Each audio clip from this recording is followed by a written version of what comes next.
Herkese merhaba. Bu videoda saç dökülmesini önleyen hem çok etkili hem de yapımı çok kolay ve pratik şekilde uygulanan bir yöntemden bahsedeceğim sizlere. Bu yöntem aynı zamanda çok da masrafsız bir yöntem. Bu yüzden herkes kolaylıkla uygulayabilir. Başlıktan da görmüş olduğunuz gibi bahsedeceğim yöntem karanfil suyu yöntemi. Ancak dikkatli şekilde sonuna kadar izlemenizi tavsiye ederim.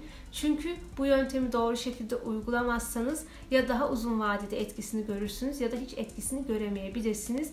Bu yüzden ben sizlere ayrıntısıyla anlatmaya çalışacağım. Nasıl uygulamamız gerektiğini, nasıl hazırlamamız gerektiğini, nelere dikkat etmemiz gerektiğini ve daha etkili nasıl dönüştürebiliriz bu tarifi. Bunları bahsedeceğim sizlere. Bu yüzden kesinlikle sonuna kadar izlemenizi tavsiye ederim. Ben de bir dönem saç dökülmesi problemini ciddi oranda yaşadım. Bu yüzden saç dökülmesinin ne kadar zor, ne kadar kötü bir şey olduğunu en iyi bilen insanlardan birisiyim. Çok gür olan saçlarım bir anda avuç avuç dökülerek seyrekleşmeye başlamıştı ve o hızla dökülmeye devam etseydi ve yerine yeni saçlar gelmeseydi muhtemelen şu an kel kalmış bile olabilirdim. Abartısız söylüyorum, gerçekten de ciddi oranda her gün saçlarım avuç avuç dökülüyordu. Bu yüzden birçok yöntem denedim. Denediğim yöntemlerin birçoğu işe yaramadı. İşe yarayanlardan da çok masraflı olanlar vardı.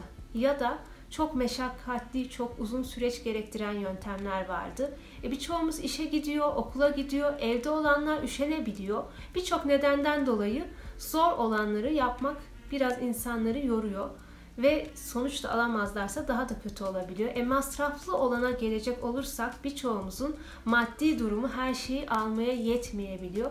Bu yüzden ben hem etkili olsun ama aynı zamanda masrafsız ve de çok kolay uygulanan bir yöntem olsun istedim sizlere anlatacağım yöntemin. Ve denediğim yöntemler içerisinde de bu 3 etkiyi bir arada bulunduran yöntem buydu. O yüzden bunu sizinle paylaşmak istedim. Çünkü bu yöntemi deneyip bir kişi bile fayda sağlasa bu benim için mutluluktur. Saç dökülmesi probleminden umarım herkes bir gün kurtulur. Sizlere şimdi saç dökülmesini önleyecek karanfil suyunu nasıl hazırlamamız gerektiğini anlatacağım. Ancak anlatıma geçmeden önce şunu söylemek istiyorum. Bu çok önemli bir uyarı. Saç dökülmesinin birçok sebebi olabilir.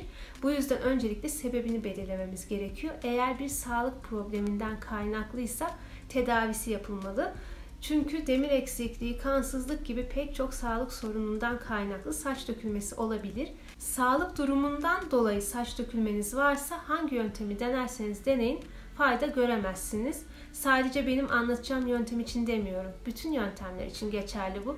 Dıştan hiçbir yöntem sağlık sorununuzu gidermediğiniz müddetçe işinize yaramaz. O yüzden sağlık sorununuz varsa öncelikle tedaviye başlayın. Tedaviyle birlikte ekstra fayda olarak bu yöntemi deneyebilirsiniz. Ama hiçbir sağlık sorunuz yoksa direkt olarak bu yönteme başlayabilirsiniz. Şimdi karanfil suyumuzu nasıl hazırlamamız gerektiğini, hazırlarken nelere dikkat etmemiz gerektiğini anlatacağım sizlere. Şimdi hazırlanışına geçelim. Karanfil suyumuzu iki şekilde hazırlayabiliriz. İlk yöntemde yapmanız gerekenler çok basit.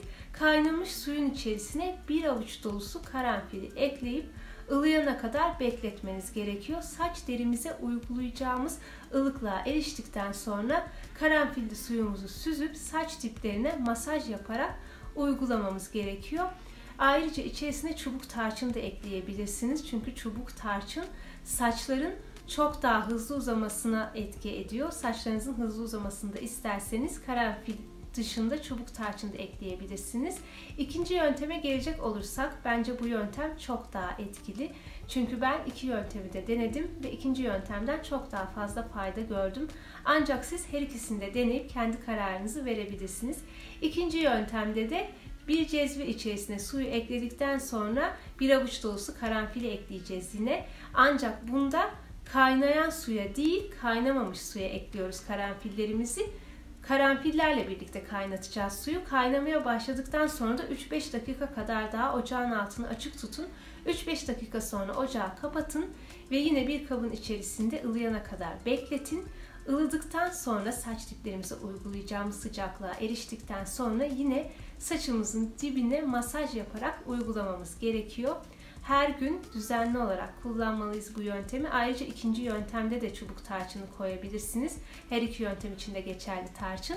Ama tarçınınız yoksa karanfille bile sadece çok fazla fayda görürsünüz. Karanfil suyunu sprey bir şişe içerisine koyarsanız çok daha kolay bir şekilde uygulayabilirsiniz.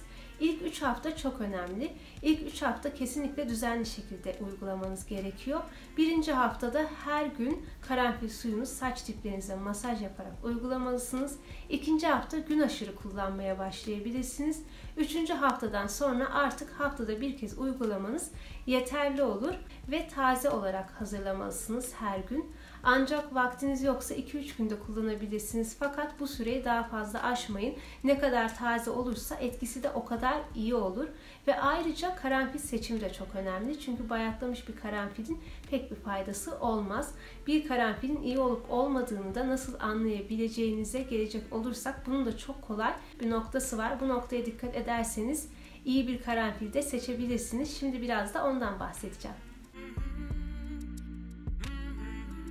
Bir karanfilin taze olup olmadığını anlamak için uç kısmına ve tomurcuk kısmına bakmamız gerekiyor.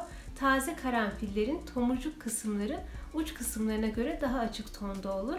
Bu şekilde taze karanfille bayat karanfili ayırt ederek doğru bir seçim yapabiliriz. Ayrıca evinizde bulunan karanfillerin taze olup olmadığını su testi yaparak da öğrenebilirsiniz. Karanfil tanelerini suyun içerisine atın. Karanfil suya atıldığı zaman dikey biçimde duruyor ya da dibe iniyorsa karanfiliniz kaliteli ve taze demektir. Eğer suyun üzerinde yatay bir şekilde kalıyorsa kalitesi düşük ve bayat demektir. Bu yöntemi daha önce denemiş olanlar ya da bu videoyu izledikten sonra deneyecek olanlar deneyimlerini yorumlarda bizlerle paylaşabilirler. Umarım sizler için faydalı bir video olmuştur. Kanala abone olmayı ve videoyu beğenmeyi unutmayın. Ayrıca yeni videolardan haberdar olmak için zil butonuna basarak bildirimleri açabilirsiniz. Yeni videolarda görüşmek üzere. Kendinize iyi bakın.